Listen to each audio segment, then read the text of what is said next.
What is up, mortgage world? Welcome to the Monday Market Mortgage Update with me, your host, Sean Grapevine, Director of Agent Direct. I am lucky enough to be joined this week, as with almost every week, by the Mac of the Rate Stack, the man who has his bips for breakfast. He does best efforts with no effort. His GPA at the University of Texas was higher than today's 10-year T-note. He's the titan of that same tenure, the Baron of Bips, the Lord of the Locks. He's the Sultan of SLAs.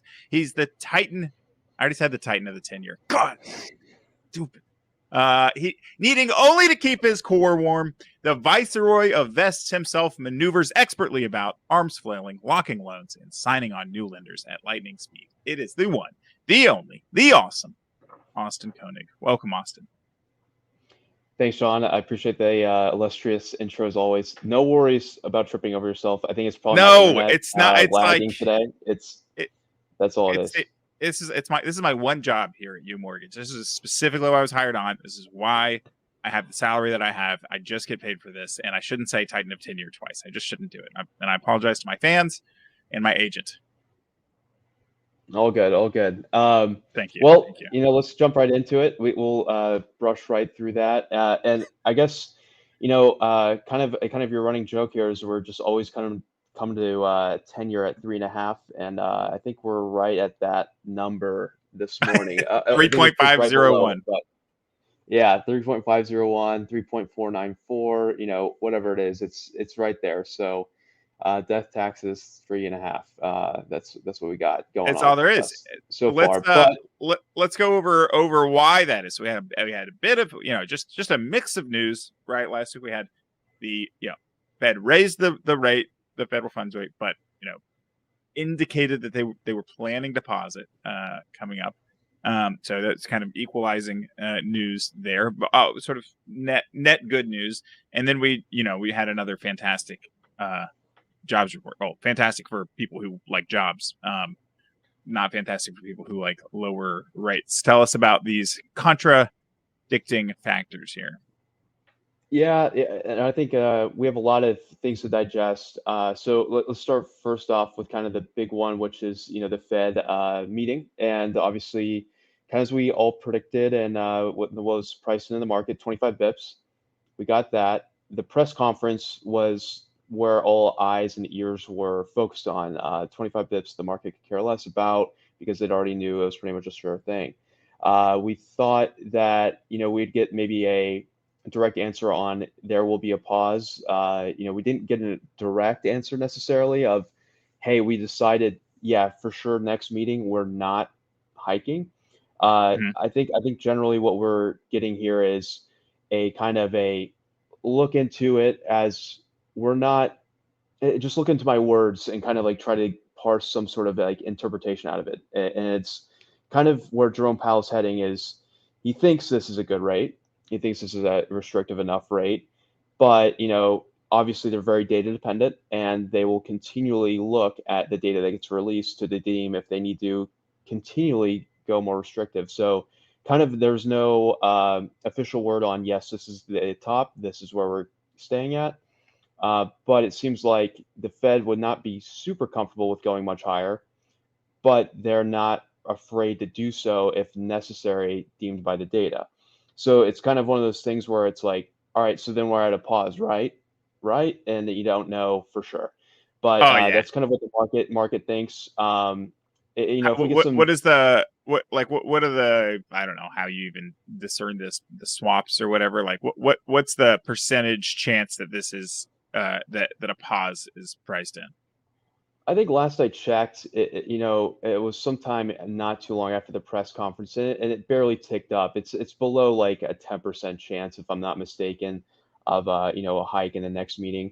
That will fluctuate though. I think with what we get with CPI. I don't think the jobs number on Friday, which was kind of another big headline banner data release. I think it needs to be looked at in context. So one of the other things that got released as well is this thing called JOLTS, which is the job openings tracker, and that actually was well below expectations, and significantly went down month over month, which is actually a good thing if you're looking at in terms of, how big is job demand, or, the labor market outstanding demand. It's ticking down. It's still, I would say, it's not like there's no job openings out there.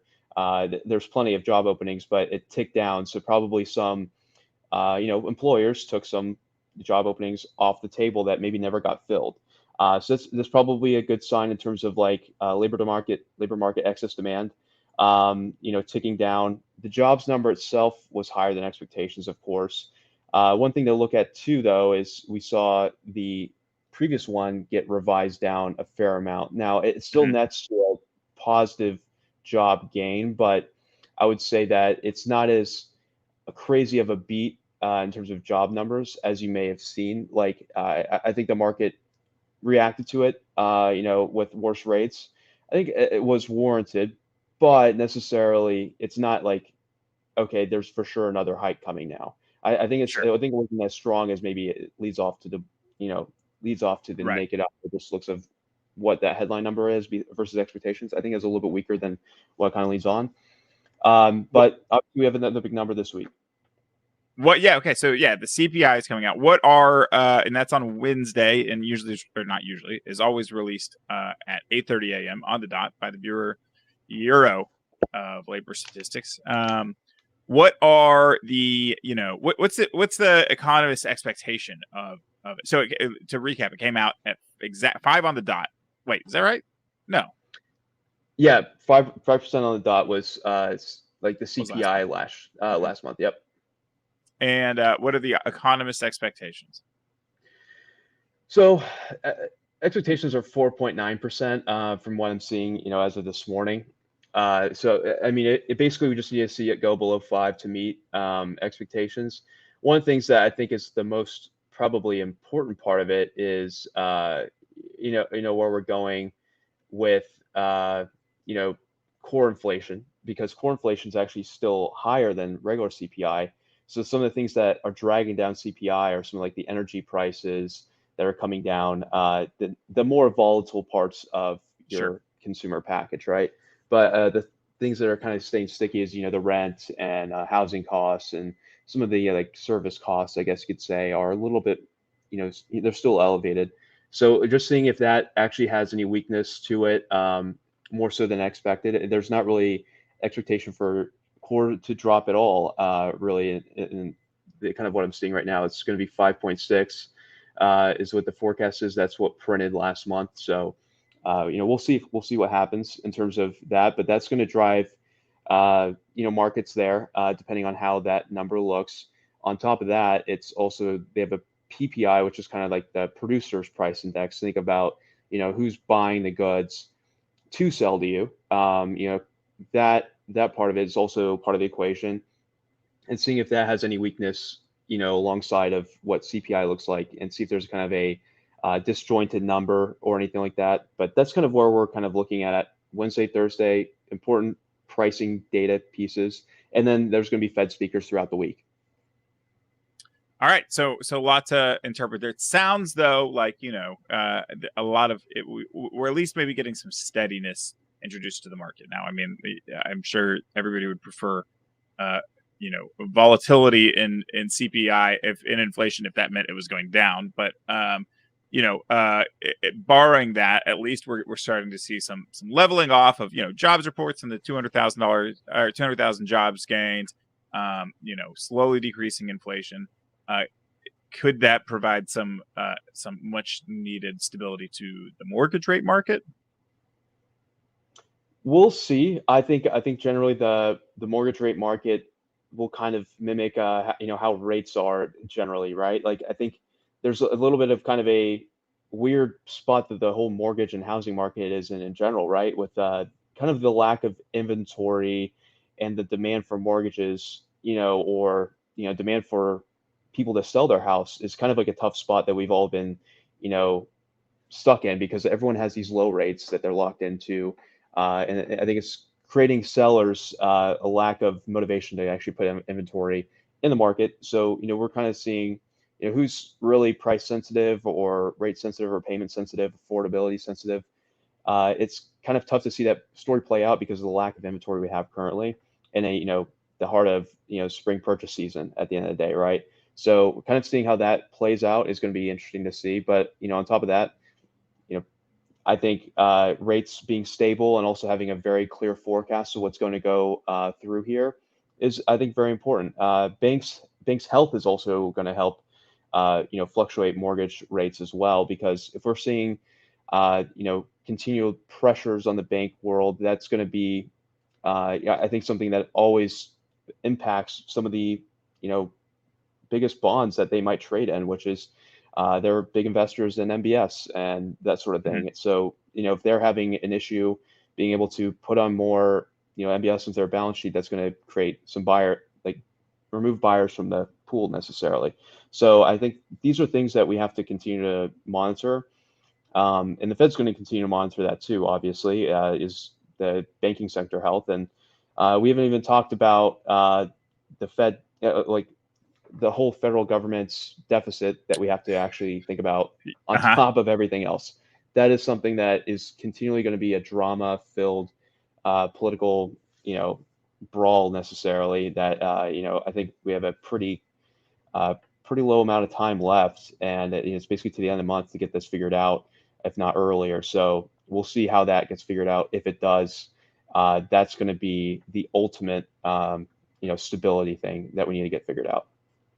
Yeah, 100%. I am looking forward to our powers that be figuring that out, because it's definitely a looming cloud on the horizon. Well, tell us this from capital markets. Any news on new lenders we're working with, new products to help us establish some niche expertise?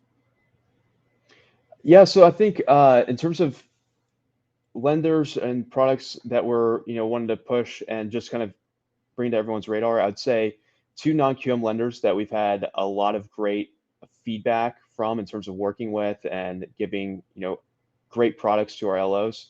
Lensure and NewFi have done a great job. I've heard nothing but great things recently from them.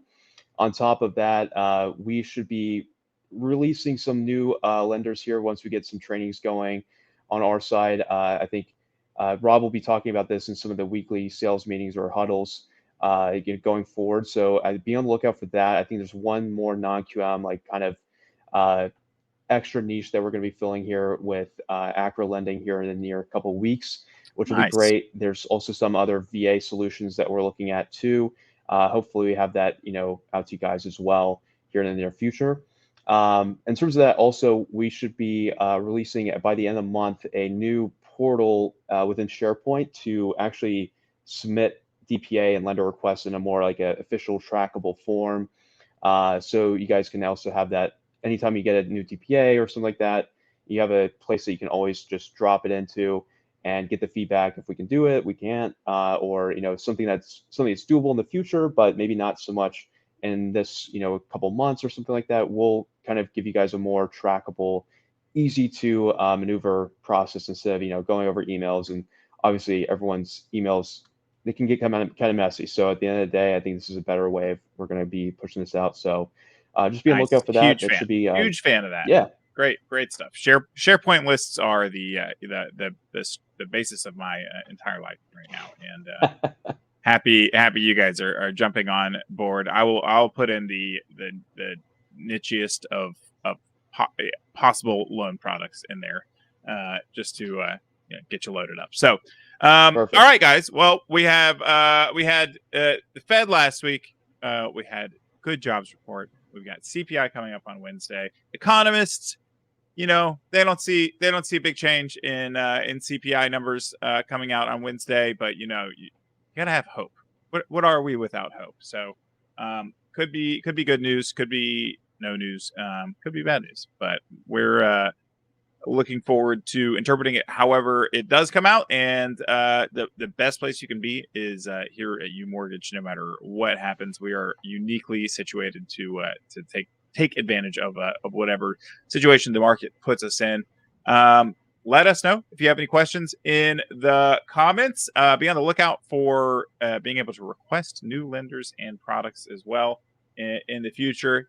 And I hope you guys all have an amazing week. Thank you, Austin, for being here. Now let's all go lock some loans. Let's do it. Thanks, Sean.